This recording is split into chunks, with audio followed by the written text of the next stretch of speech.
皆さんこんにちは、ゆるいざ IT チャンネルです。早速ですが今回はトライハックミのシンプル CTF という演習環境を使用してハッキングの学習をしていきたいと思います。大まかな流れとしてはターゲットホストに仕込まれたフラグを回収することでゴールを目指すという流れになっています。解説を挟みながら進めていきますので、よければ最後までお付き合いください。今回使用する環境はいつもの仮 Linux からトライハックミの演習環境へ VPN 接続する構成になっています。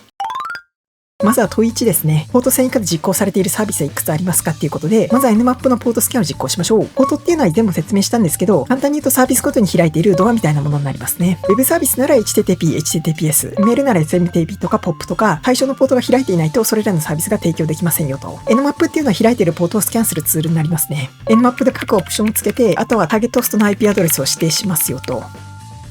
Nmap の結果を確認すると、1000番以下のポートは21番の FTP と、あとは80番の HTTP になりますね。なんで問い1の1000番以下のポートは2つになりますね。問い2が上位ポートでは何が実行されていますかっていうことで、さっきの結果から分かる通り2022番の SSH ですね。なんで問い2の答えは SSH になりますね。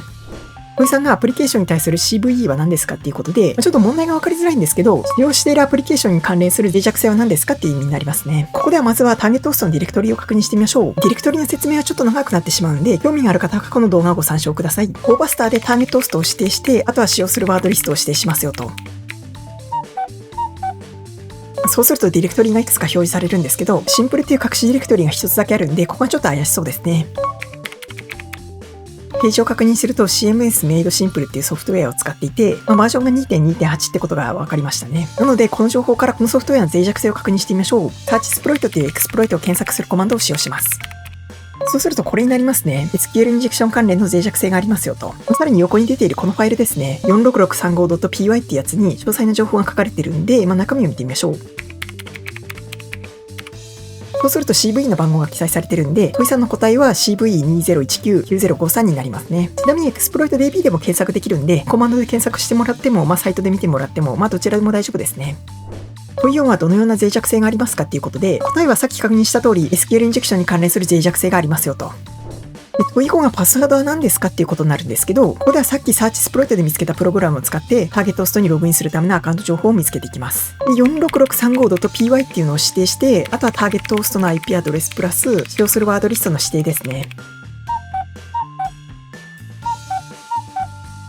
そうすると実行結果からユーザー ID がミッチ、パスワードがシークレットっていうことが分かりました。なので問い5の答えはシークレットになりますね。問い6がターゲットホストにどうやってログインしましたかっていうことで、最初にポートスキャンで見つけた SSH ですね。で、SSH でポートを指定して、さっき見つけたユーザー ID とパスワードを指定することでログインできますよと。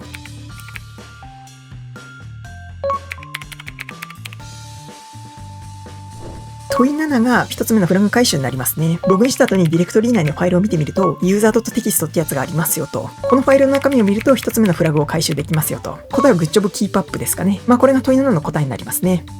で、問いの8がホームディレクトリに他のユーザーはいますかっていうことで、ホーム配下を確認してみると、ミッチ以外にサンバスっていうユーザーが確認できますね。なんで問い8の答えはサンバスになりますよと。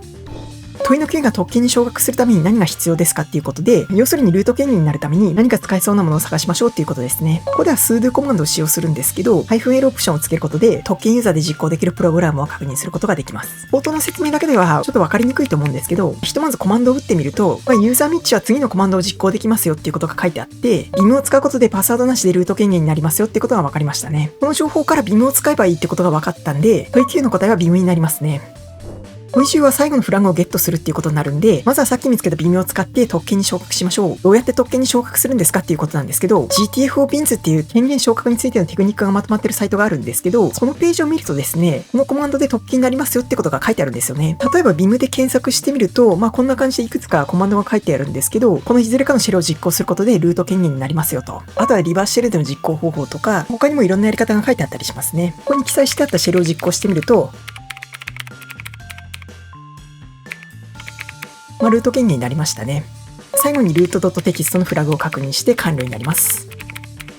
問い10の答えは You made it ってことで、よくやったねっていうことで、これで完了になりますね。ということで今回はフラグ獲得までの一連の流れっていうのを見てきました。ちゃんと情報を辿っていくと最後まで辿り着けるような流れになっているんで、興味が出た方は良ければやってみてください。ということで今回の動画は以上になります。最後までご視聴いただきありがとうございました。良ければチャンネル登録、高評価よろしくお願いします。それではまた別な動画でお会いしましょう。